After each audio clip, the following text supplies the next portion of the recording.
सिर्फ क्रिकेट ही वो वजह नहीं है जिसकी वजह से सचिन तेंदुलकर को क्रिकेट का भगवान कहा जाता है, बल्कि इसके पीछे की एक और बड़ी वजह है और वो है वैल्यूज। इसे एक एग्जांपल से मैं आपको समझाने की कोशिश करता हूं। जब 1996 के वर्ल्ड कप में बहुत सारी टोबैको और सिगरेट कंपनीज क्रिकेटर्स को एंडोर्समेंट के लिए या फिर एडवर्टीजमेंट के लिए अप्रोच कर रही थी, तो बहुत से नामी क्रिकेटरों ने इन्हीं सिगरेट और टोबैको कंपनीज के स्टिकर लगा लगा के बैटिंग की थी और इन कंपनीज को एंडोर्स किया था। लेकिन सचिन तेंदुलकर ने ऐसा नहीं किया। उन्होंने बैट पर बिना स्टिकर लगाए क्रिकेट खेला, लेकिन इन कंपनीज को कभी भी प्रमोट नहीं किया। उन्होंने पब्लिकली हमेशा यह बोला कि मैं कभी भी टोबैको कंपनीज और शराब की कंपनियों को एंडोर्स नहीं करूंगा। इसे ही कहते हैं वैल्यू, और इसी वजह से सचिन तेंदुलकर को क्रिकेट का भगवान कहा जाता है। गाइस, आपको यह इंफॉर्मेशन कैसी लगी चैट सेक्शन में जरूर लिखिए। एक बार बिल गेट्स ने किसी रेस्टोरेंट में खाना खाने के बाद खाना परोसने वाले वेटर को टिप के तौर पे $5 दिए, तो वो वेटर बिल गेट्स को बड़ी हैरानी से देखने लगा। तो इस बात पे बिल गेट्स ने वेटर से पूछा कि क्यों भाई, क्या हो गया, तो मुझे इतनी हैरानी से क्यों देख रहे हो। तो उस वेटर ने बड़ी विनम्रता से कहा कि इसी टेबल पे जब आपकी डॉटर ने खाना खाया था तो उन्होंने मुझे $500 की टिप दी थी, और आप तो उनके फादर हैं, दुनिया के सबसे रिचेस्ट पर्सन हैं, और आपने मुझे सिर्फ $5 दिए। तो इस बात पे बिल गेट्स ने जो कहा वो आप लोगों को सुनना चाहिए।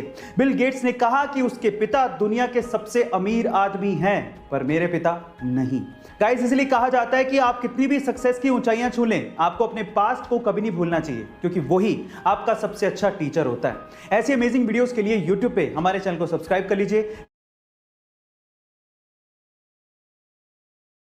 आजकल लड़कों और लड़कियों को सेल्फी लेने का और फोटोज खिंचवाने का बड़ा शौक होता है। ऐसी एक लड़की ने बहुत ही खूबसूरत गार्डन में एक फोटो खिंचवाई। जब वो वापस घर आई और उसने फोटो को दोबारा देखा तो फोटो तो बहुत अमेजिंग थी, लेकिन उसमें एक गड़बड़ हो गई।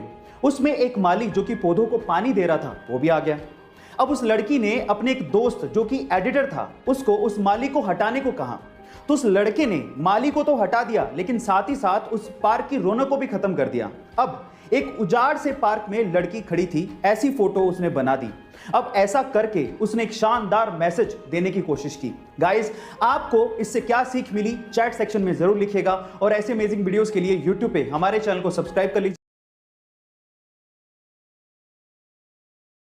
मार्केटिंग आपके बिजनेस का एक बहुत इंपॉर्टेंट पार्ट होता है, और अगर आप अपने प्रोडक्ट की मार्केटिंग बहुत अच्छे से करते हैं तो आपके बिजनेस के वारे न्यारे हो सकते हैं। और कुछ ऐसे ही कर दिखाया मैकडोनल्ड ने। जी हाँ गाइस, रिसेंटली मैकडोनल्ड ने बहुत ही क्रिएटिव मार्केटिंग बोर्ड्स इंस्टॉल करवाए हैं। क्या खास बात है इनकी, मैं आपको बताता हूं। इन क्रिएटिव मार्केटिंग बोर्ड्स में दिन के अलग अलग समय आपको कौन सा बर्गर या फिर मैकडोनल्ड का कौन सा प्रोडक्ट अच्छा लगेगा या भाएगा, उस पर छाया का निशान पड़ता है, और दिन में सूरज के चढ़ने के साथ साथ वो बदलते रहता है। गाइस, आपको मैकडोनल्ड का ये क्रिएटिव मार्केटिंग आइडिया कैसा लगा चैट सेक्शन में जरूर लिखिएगा। अगर आपको तैरना नहीं आता है और गलती से भी अगर आप कहीं किसी सिचुएशन में डूबने लगे, तो इन चीजों का ध्यान रखिएगा। सबसे पहले घबराइएगा मत, क्योंकि जब आप घबराने लगते हैं तो मांसपेशियां ज्यादा ऑक्सीजन खींचने लगती हैं, जिससे ऑक्सीजन की कमी हो सकती है, और इस सिचुएशन में यह आपके लिए खतरनाक हो सकता है। नंबर 2, अपने सिर को ऊपर रखें और सामान्य तरीके से सांस लें। फेफड़ों में जब हवा जाती है तो वो आपको तैरने में भी मदद करती है। एंड नंबर 3, गाइस, अपने शरीर को खड़ा रखने की बजाय लेटाएं और अपने सिर को पीछे की तरफ रखें, और फिर धीरे धीरे अपने पैर चलाएं और किनारे की तरफ बढ़ने की कोशिश करें। इस तरह से आप डूबने से बच सकते हैं। गाइस, ऐसी अमेजिंग वीडियोस के लिए यूट्यूब पे हमारे चैनल को सब्सक्राइब कर लीजिए, वीडियो को शेयर करिए और लाइक करना मत भूलिए।